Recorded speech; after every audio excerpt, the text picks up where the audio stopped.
প্রতি বছরই new York সিটিতে বেশ জাঁকজমকপূর্ণভাবে আয়োজন করা হয় ট্রিবেকা ফেস্টিভ্যাল, যেখানে চলচ্চিত্র, সঙ্গীত সহ বিভিন্ন শিল্প প্রদর্শিত হয়।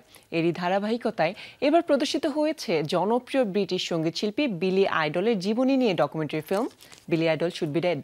এই প্রদর্শনীকে কেন্দ্র করে খোলামেলা কথা বলেন ব্রিটিশের সঙ্গীতশিল্পী। পুরো নাম উইলিয়াম মাইকেল অ্যালবার্ট ব্রড, তবে পেশাগতভাবে তিনি বিলি আইডল নামে পরিচিত। তিনি একাধারে একজন গায়ক, গীতিকার, সঙ্গীতজ্ঞ ও অভিনেতা। তিনি মূলত লন্ডনের জেনারেশন এক্সের মেইন ভোকাল হিসেবে খ্যাতি অর্জন করেন। সম্প্রতি ট্রিবেকা ফেস্টিভ্যালে বিলি আইডলের জীবনী নিয়ে নির্মিত বিলি আইডল শুড বি ডেড সিনেমার প্রিমিয়ার হয়। সেখানে লাল গালিচার আলো ছড়ানোর পাশাপাশি নিজের জীবনের উত্থান পতন নিয়ে বেশ খোলামেলা কথা বলেন তিনি।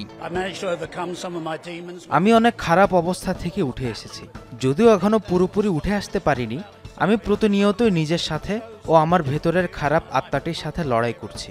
এই তথ্যচিত্রটিতে আমার জীবনের বিভিন্ন সময়কালকে তুলে ধরা হয়েছে।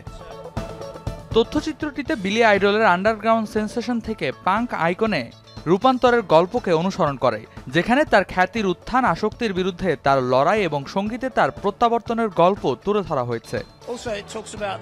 আমার একক ক্যারিয়ার শুরু করার জন্য আমি 1981 সালে নিউ ইয়র্কে এসেছিলাম। এটি আসলে আমার সেকেন্ড হোম।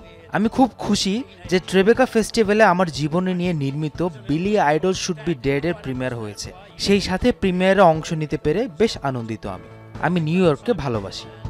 বিলি আইডল শুড বি ডেড তথ্যচিত্রটি পরিচালনা করেছেন জোনাস আকারলুন। 20 জুন সীমিত আকারে প্রেক্ষাগৃহে মুক্তি পাবে এটি। Redwan Ahmed, showbiz tonight.